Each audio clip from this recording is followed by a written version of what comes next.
Hi అందరికీ. అందరు ఎలా ఉన్నారు? నేనైతే బాగున్నాను. మీరు బాగుండాలని మనస్ఫూర్తిగా కోరుకుంటున్నాను. ఈరోజైతే మార్నింగ్ 5:30కి అయితే లేచి రెడీ అయ్యి కిచెన్లోకి అయితే వచ్చిన. ఎందుకంటే ఈరోజు టిఫిన్ అయితే ఇడ్లీ చేస్తున్నాను. చాలా రోజులు అవుతుంది ఇడ్లీ చేయక. అటు ఇటు 2 మంత్స్ అయిపోతున్నట్టుంది. మొన్న ఏప్రిల్‌లో కూడా స్కూల్ రీఓపెన్ అయినప్పుడు ఇడ్లీ టిఫిన్ అయితే చేయలేదు. ఎందుకంటే అప్పుడు స్కూల్ టైమింగ్ అయితే మార్నింగ్ ఉంటది కాబట్టి. ఇంక ఇప్పుడు ఎట్లాగో 7:30కి అంటే నేను టిఫిన్ పని కంప్లీట్ చేసుకునేది 6:40 వరకల్లా. ఈ టిఫిన్ పని కంప్లీట్ చేసుకుంటే మళ్ళా ఇల్లు ఊడ్చడము, బయట ఊడ్చడం ఇవైతే చేస్తాను.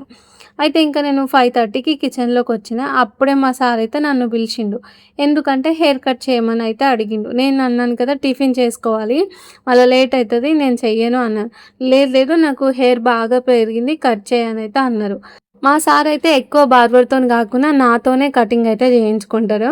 ఎందుకు ఇట్లా ఆడికెళ్ళి చేయించుకోవచ్చు కదా అంటే, ఉన్నయే 3 ఎంటికలు, ఆ 3 ఎంటికలకి మళ్ళీ అంత దూరం పోయేదెందుకు, నేను చెప్తాను నువ్వు కట్ చేయనైతే అంటారు. ఇంకా ఆయన ఇన్‌స్ట్రక్షన్స్‌తోని హెయిర్ అయితే కట్ చేశాను. ఇంకా టైం వచ్చేసి అప్పటికే 6:10 దాటిపోయింది. అమ్మ ఇంకా నేనైతే మళ్ళీ టిఫిన్ చేయాలి, టిఫిన్ చేస్తూ వ్లాగ్ రికార్డ్ చేయాలి అని చెప్పేసి ఇదంతా చేస్తే లేట్ అవుతుంది. అందుకే ప్లాన్ అయితే వెంటనే మార్చేశాను, పులిహోర చేద్దామని చెప్పేసి. నైట్ అన్నం మిగిలింది కాబట్టి పులిహోర అయితే చేసేసాను. లేదు అంటే మళ్ళీ ఉప్మా చేయాల్సొచ్చేది. మళ్ళీ మా కన్నయ్యకు నాకు డిష్షుమ్ అయ్యేదిగా. అది దొరుకుతలేదు. నీళ్ళు ఎక్కువైనాయా? నీళ్ళు ఉంది మరి గింత నీళ్ళ.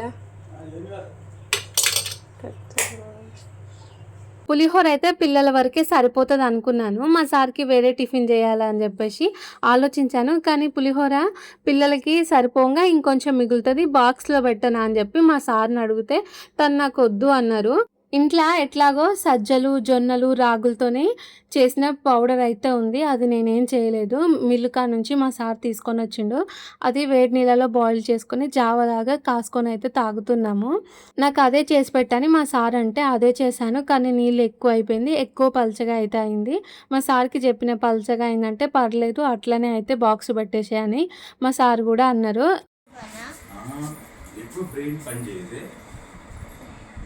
బ్రెయిన్ పని చేయాలి, ఐస్ పని చేసేది ఎక్కువ. ఐస్ తోటి బ్రెయిన్ లింక్ ఉండదు బెటర్. నువ్వు ఇప్పుడు మ్యాథ్స్ చేయాలనుకో, మ్యాథ్స్ ఎవరు చేస్తారు? బ్రెయిన్లో ఆలోచనలు వస్తాయి, ఐస్కి ఆలోచనలు వస్తాయి.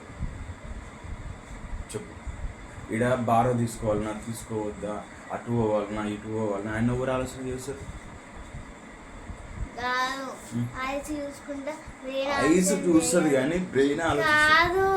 బ్రెయిన్ ఆలోచించదని నాకు తెలుసు కానీ ఐస్ చూస్తుంది కదా. ఐస్ చూస్తే బ్రెయిన్ ఆలోచన చేస్తుంది కదమ్మా. కాదబ్బా, ఇప్పుడు బోర్డు మీద మ్యామ్ రాసింది, ఇది కాపీ రాయాలంటే అది చూసుకుంటే ఇక్కడ రాయొచ్చు కదా. బ్రెయిన్ చెప్తుంది కదా ఎట్లా రాయాలనేది. ఎట్లా రాయాలనేది బ్రెయిన్ ఎందుకు చెప్తుంది? సాక్స్ వేసుకో. ఎవరు చెప్తారు? అప్పుడే కాలిపోతుంది కదా. ఇడ విషమ్మ వాళ్ళ పప్ప ఇద్దరు కలిసి బ్రెయిన్ గురించి అయితే మాట్లాడుకుంటున్నారు. మా సార్ ఏమంటుండంటే పొద్దున పిల్లలు స్కూల్కి పోయేటప్పుడు అప్పుడప్పుడు టిఫిన్ తింటారు, అప్పుడప్పుడు టిఫిన్ అయితే తినరు.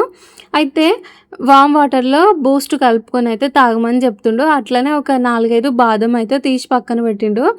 ఇద్దరికి చెరొక గ్లాస్లో వామ్ వాటర్తోని బూస్ట్, బాదం అయితే పెట్టిండు.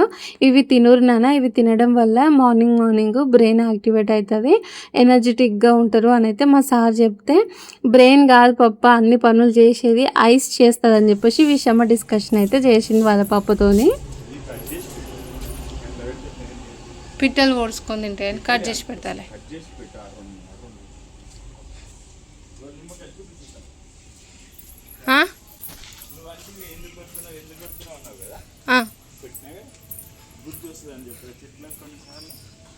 అయితే ఏమైంది? ఏంటిది? కనిపిస్తుంది. ఒకటి నిమ్మకాయ ఉందాడ, రెండా?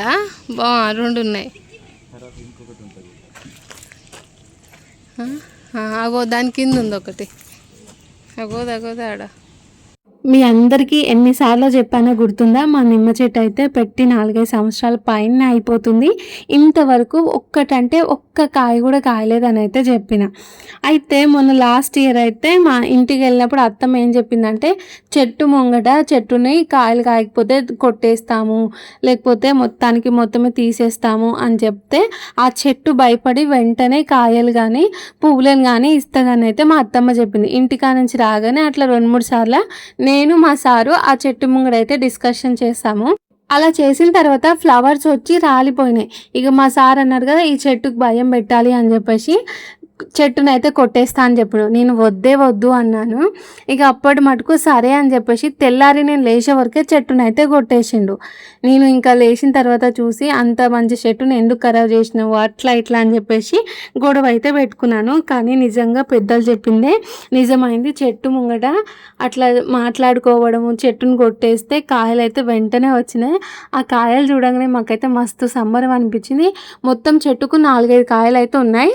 వద్దైతే తినకు నాన్న, వదిలేసే.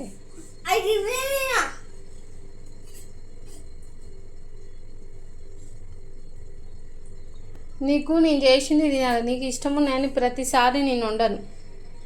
మా సారు విషయమ్మ ఇద్దరైతే స్కూల్కి పోయిండు. ఇక పనిలో పని కన్నయ్య కూడా టైం అవుతుందని చెప్పేసి నేను కన్నయ్యని అయితే రెడీ చేసిన తర్వాత వాటర్ బాటిల్లో వాటర్ పట్టుకొని టిఫిన్ తినున్నాను, ఈలోగా గిన్నెలు అయితే తోమేస్తానని అయితే చెప్పిన. ఇక మా కన్నయ్య యుద్ధం స్టార్ట్ చేసిండు. ఎందుకంటే నేను నైట్ చెప్పిన కదా ఇడ్లీ చేస్తా అని చెప్పేసి, నువ్వు ఇడ్లీ చేయకుండా నువ్వు పులిహోర ఎందుకు చేసినావు, నేను తినను అని అయితే చెప్తున్నాడు. ఇంకొంచెం పెట్టుకుంటున్నావా? మరి ఎల్లాకెందుకు వద్దొద్దని ఫైట్ చేసినావు? మరి చెప్పు దొంగ. ఇప్పుడు ఏమనిపిస్తుంది? తినాలనిపిస్తుందా? అమ్మో దొంగ. ఒక 30 minutes కన్నయ్య అయితే తిననని చెప్పిండు. సరే నాన్న నువ్వు తినకు అని అయితే నేను గిన్నెలు తోమేసుకున్నాను. గిన్నెలు తోమేలోపు మళ్ళీ మనసు అయితే మార్చుకొని అమ్మ టిఫిన్ అయితే పెట్టు అని చెప్పిండు. మళ్ళీ కప్పులో అయితే పెట్టిన. తిన్న తర్వాత పులిహోర కన్నయ్యకి నచ్చింది, మళ్ళీ ఇంకొంచెం వేసుకొని తింటుండు. గట్లుంటుంది. కొన్నిసార్లునేమో తినను అంటాడు, మళ్ళీ తింటాడు. కొన్నిసార్లు తినను అంటే తినడు. అంతే, అసలు ఎట్లనో ఏమో మా కన్నయ్యతో నేగేది. చాలా మొండిగా తయారైపోతుండు. ప్రతి మాట ఆయనదే గెలవాల్సి వస్తుంది. ఇంటికి పోయి వచ్చిన కాడ నుంచి నేను మా కన్నయ్యలో మార్పునైతే గమనించాను. ప్రతి విషయంలో చాలా యాక్టివ్ అయిండు. కొన్ని విషయాలు అయితే అర్థం చేసుకుంటుడు, ఇంకొన్ని విషయాలు అయితే అర్థం చేసుకోవట్లేదు. ఇట్లా ఈ ఫుడ్ దగ్గరకు వచ్చేసరికి మొండిగా రెడీ అవుతుండు. ఎట్లా అంటే ఆయనకు నచ్చినవి వండాలి, నేను కడుపు నిండా తినాలి అనే ఆలోచన అయితే మా కన్నయ్యకు పెరుగుతుందని నేనైతే అనుకుంటున్నాను. ఈ స్టేజ్లో పిల్లలు కొందరు మంకుషాతలు అయితే చేస్తారు కదా, మా కన్నయ్య కూడా అట్లనే చేస్తాడేమో అని అయితే నాకు భయం అవుతుంది. మీరు చూడొచ్చు, చాలామంది పిల్లలు వాళ్ళ పేరెంట్స్ని కొన్ని విషయాలకి ఇబ్బంది అయితే పెడతారు. ఇప్పుడు ఫోన్ గురించి కానీ, బయట తినే కుర్కురేలు కానీ, థమ్స్అప్ ఇలాంటివి ఉంటాయి కదా, షాప్ ముంగడు పోగానే ఆడ కింద పడి ఏడవడం ఇవన్నీ చేస్తుంటారు. వాళ్ళు అట్లా చేస్తుంటే పేరెంట్స్కి వాళ్ళని కంట్రోల్ చేయలేకపోతుంటారు, వాళ్ళని ఒక మాట గురించి ఒప్పించలేకపోతుంటారు కదా. మా కన్నయ్య కూడా ఇట్లనే చేస్తాడేమో అనే భయం అయితే నాలో కలుగుతుంది. కానీ మా సార్ ఏమంటుండంటే, ఇట్లా నేను ఈ మాట చెప్పినప్పుడు ఆయన తినేది అన్నం కూరనే, ఆయనకి ఏంటంటే ఏమైనా ఆలుగడ్డ కూర కావాలి, తర్వాత ఏమైనా రోటి పచ్చళ్ళు కావాలి, నచ్చిన టిఫిన్లు కావాలని చూస్తారు. కానీ అంతకుమించి అన్హెల్దీ ఫుడ్ తను తిన్నాడు కాబట్టి మనమైతే భయపడాల్సిన అవసరం లేదని అయితే అంటున్నాడు. మరి మీ ఉద్దేశం ఏంటో కూడా కామెంట్ అయితే చేసి చెప్పుర్రి. ఇక పిల్లలు వెళ్ళాక ఇది ఒక చిన్న మార్పు అయితే చేసిన ఈరోజు. ఎప్పుడైనా సరే కన్నయ్యని స్కూల్లో దింపేసిన తర్వాత వంట చేసేదాన్ని కదా, ఎందుకంటే మళ్ళీ కన్నయ్య ఇంటికి వచ్చేలోగా ఆకలి అంటాడు. అన్నం కూడా రెడీగా ఉంటే ఇష్టం ఉంటే తింటాడు, లేదు అంటే అందరూ వచ్చినాకనే అందరం కలిసి అయితే తింటాము. అయితే ఈరోజు ఇంకా పొద్దున్నే మా సార్ చెప్పిండు కదా, పుదీనా టమాటో పచ్చడి అయితే చేయమని చెప్పిండు. మళ్ళీ అట్లాగే ఎగ్ కర్రీ వండమని చెప్పిండు. ఇక నేను కూడా పుదీనా పచ్చడి చేద్దామని చెప్పేసి ఫ్రిడ్జ్ ఓపెన్ చేసి చూస్తేనేమో మిరపకాయలు అయిపోయినాయి. వెనస్డే రోజు అయితే మార్కెట్ ఉంటుంది కదా, ఇక మిరపకాయలు లేనప్పుడు పుదీనా పచ్చడి చేయడానికి మిరపకాయలు కూడా నా దగ్గర లేదు. కారం వేసి చేస్తే మంచిగా ఉండదని చెప్పేసి చేయలేదు. ఇక ఎగ్ కూరనే వండుదామని చెప్పేసి అనుకున్నాను. కానీ ఎడిటింగ్ చేసి వాయిస్ ఓవర్ చెప్పేసరికి కొంచెం టైం అయితే లేట్ అయిపోయింది. కానీ నేను కూడా స్కూల్ నుంచి తీసుకొని వచ్చిన 12:30 అయిపోయింది. ఇక రాగానే మా కన్నయ్య అంటుండు కదా, నాకు అన్నం పెట్టి అమ్మ అంటారు. అయ్యో కన్నయ్య, నేను అన్నమే ఉండలేదు కదా నాన్న అని చెప్పేసి నాకే ఇట్లనే అనిపించింది. ఇక మళ్ళీ కన్నయ్యనే అన్నాడు కదా, అమ్మ నా బాక్స్లో పులిహోర ఉంది, దాంట్లో కొంచెం చింతకాయ పచ్చడి వేసి నేను తినేస్తానని కన్నయ్య అయితే చెప్పిండు. మళ్ళీ నువ్వు నిమ్మలంగా చేసుకో మమ్మీ అని కూడా చెప్పిండు. అగో గింత చిన్న వయసులో గంత పెద్ద అర్థం చేసుకున్నప్పుడు మంచిగా అనిపిస్తుంది. ఇగో గిట్లనే మంకు శాతలు చేసినప్పుడు కోపం వస్తుంది. కొన్ని సార్లనేమో కన్నయ్య ఎంత గ్రేట్రా, ప్రతి విషయంలో మంచిగా ఆలోచిస్తాడు అనిపిస్తుంది. ఇగో కొన్ని విషయాలనేమో ఇట్లా కొంచెం బాధగా ఏందని చెప్పేసి భయంగా అవుతుంది. ఇక పొద్దున్న అయితే కూర వండలేదని చెప్పిన కదా, ఎగ్ బిర్యానీ అయితే చేస్తున్నాను. సడన్గా చేయాలనే ఆలోచన వచ్చింది. నేను ఇంట్లో బిర్యానీలు చేయడం అసలు 1% కూడా ఉండదు. ఎందుకో రీజన్ నాకే తెలీదు, మీకేం చెప్పను ఇంకా. అయితే కూర వండుదాం అనుకున్నాను కదా, మళ్ళీ కూర వండితే లేట్ అయిపోతుంది, మస్తు పని అవుతుంది అని చెప్పేసి ఇలా ఎగ్ బిర్యానీ అయితే చేస్తున్నాను. ఎగ్ బిర్యానీ అంటే గుర్తొచ్చింది, చికెన్ బిర్యానీ తినైతే చాలా సంవత్సరాలే అయిపోతుంది. అటు ఇటు 3 ఇయర్స్ అయిపోతున్నట్టుంది నేను బిర్యానీ తినక. అప్పుడెప్పుడో నా ఛానల్ స్టార్ట్ చేసినప్పుడు తిన్నాను. తర్వాత మొన్న బాగల్పూర్ షాపింగ్కి వెళ్ళినామని చెప్పిన కదా సమ్మర్లో, అప్పుడు బాగల్పూర్లో తీసుకున్నారు మా సార్ బిర్యానీ. అది బీహార్ బిర్యానీకి హైదరాబాద్ బిర్యానీకి ఎంత తేడా ఉంటుందో మీకే తెలుసు కదా. అది మంచిగా అనిపించలేదు. చికెన్ ఉడకబెట్టి అన్నం వేసి ఇచ్చిన అంతే, దాంట్లో ఉప్పు లేదు, కారం లేదు, ఏం లేదు. మంచిగా ఇప్పుడేమో నాకు వాయిస్ చెప్తుంటే హైదరాబాద్ బిర్యానీ తినాలని చెప్పేసి నోట్లో నీళ్ళు అయితే ఊరుతున్నాయి. నిజంగా చెప్పాలంటే నేను కూరలన్నీ మంచిగానే వండుతాను, కానీ నాకు బిర్యానీ చేయడం రాదు. నా మ్యారేజ్ అయ్యి ఇప్పటికి 8 ఇయర్స్ అవుతుంది కదా. ఈ 8 ఇయర్స్లో నేను 2 సార్లు బిర్యానీ చేయొచ్చు. అయితే ఇంకా చేసినప్పుడు కూడా అంత మంచిగా ఏం అనిపించలేదు. కానీ ఒక్కసారి యూట్యూబ్ కోసం బిర్యానీ అయితే చేశాను, అది బాగా అనిపించింది. కాకపోతే కొంచెం గ్రేవీ లెస్గా అనిపించింది. ఇక మళ్ళీ కూడా నాకు రాదన్నందుకు ఆ బిర్యానీ తెరువే పోలేదు. ఇక ఎప్పుడైనా తినాలనిపిస్తే ఇట్లా నోట్లోకి నీళ్ళు తెచ్చుకోవడము. మనం ఉన్నదే బీహార్లో కదా, మనకు బీహార్లో బిర్యానీ దొరకదు అని చెప్పేసి నిమ్మలంగా ఉండడం, ఈ 2 పనులు అయితే అవుతున్నాయి. కానీ ఎప్పటికైనా సరే మంచిగా చికెన్ బిర్యానీ అయితే నేర్చుకోవాలి. ఇక ఈడైతే ఎగ్ బిర్యానీ చేస్తున్నాను అని చెప్పిన కదా, ఫస్టే ఎగ్స్ని అయితే బాయిల్ చేసుకున్నాను. బాయిల్ చేసుకున్న తర్వాత ఆనియన్, టమాటో ఫ్రై చేసుకున్నాను. కొన్ని మసాలాలు వేసుకున్నాను. నేను మసాలాలో చాలా అంటే చాలా తక్కువ వేస్తాను, ఎందుకంటే అది కొంచెం కూడా ఘాట్లు ఏముందుకే మా పిల్లలు అమ్మో కారం అంటారు. ఇక వాళ్ళు కారం అనేసరికి ఇంకా మా సార్ అంటాడు కదా, నువ్వు కొంచెం తక్కువ వేసి చెయ్యాలి కదా పిల్లలు తినేటప్పుడు అని తను చెప్తాడు. ఎంతైనా సరే మనం వండుకుంది ఇంట్లో వాళ్ళతో కలిసి తినకపోతే, దాంట్లో పిల్లలు తినకపోతే ఇంకెట్లనో అనిపిస్తుంది కదా. అందుకే నేను ప్రతి కూరలో కారము ఇలాంటి రైసెస్ చేసినప్పుడు, బగారన్నం వండినప్పుడు మసాలా అయితే తక్కువ వేస్తాను. ఈరోజు చిటికెడు సాజీరా, 1 లవంగం, 1 ఇలాచి, 1 దాల్చిన చెక్క, తర్వాత ఇంకోటి అనాస పువ్వు ఉంటుంది కదా, దాంట్లో ఒక రెక్కు ఉంటుంది కదా, అది విరగ్గొట్టి అయితే మసాలా లాగా వేసేసాను. ఇక తర్వాతనేమో ఈ ఆనియన్స్, ఈ టమాటో ఇవన్నీ ఫ్రై అయిన తర్వాత ఉప్పు, కారం, ధనియాల పొడి, అల్లం ఎల్లిగడ్డ, పసుపు ఇవన్నీ వేసుకొని కలిపేసాను. దీంట్లో అయితే నేను గరం మసాలా కూడా వేయలేదు. అవి మంచిగా ఒక 1 మినిట్ 2 మినిట్ అట్లా ఫ్రై అయిన తర్వాత బియ్యం అయితే వేసుకొని ఒక 1/2 మినిట్ వరకు కొంచెం బియ్యంని వేడవ్వనియాలి. ఆ తర్వాత ఇప్పుడు నేను 2.5 గ్లాసులు అయితే బియ్యం తీసుకున్నాను కదా, 6 గ్లాసుల నీళ్ళు అయితే పోసిన. ఇవేంటంటే పాత బియ్యము, నీళ్ళు ఎక్కువ పడుతున్నాయి. ఇక అన్నం వండినట్టే ఈ పులావ్ వండడం, దీన్ని పులావ్ అంటారా బిర్యానీ అంటారా ఇంకా మీ ఇష్టము. నేనైతే ఇప్పుడు ఇందాక దాకా బిర్యానీ అని ఇప్పుడు పులావ్ అని అంటున్నాను. ఇక ఎగ్ బిర్యానీ అయితే రెడీ అయిపోయింది. అయితే టేస్ట్ చేశాను, చెయ్యగానే అది కారమేమో, కొంచెం వేడిగా ఉన్నప్పుడు కారం అనిపిస్తుంది కదా, టెన్షన్ అయింది పిల్లలు ఎట్లా తింటారో అని. కానీ పిల్లలు తిన్నాక నాకు మస్తు హ్యాపీగా అనిపించింది, ఎందుకంటే వాళ్ళు కారమే లేదని చెప్పేసి హ్యాపీగా తినేసిండ్రు. మా సార్ కూరగాయలు పోతాడు మంచిగా, పోతేప్పుడు వస్తేప్పుడు ఎంజాయ్ చేసుకుంటూ వస్తాడు ఆ కూరగాయలకి కదా సారు కదా.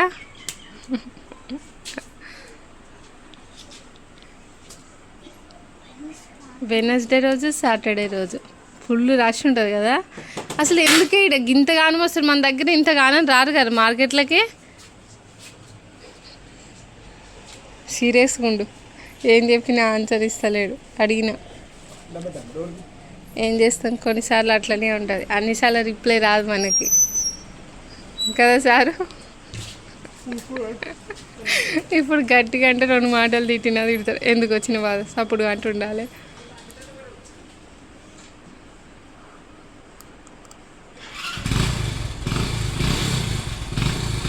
ఇక ఈవినింగ్ 4:30 to 5 అయితే అవుతుంది. మా సార్ అయితే అప్పుడు కూరగాయలు తెస్తాను పోతుండు.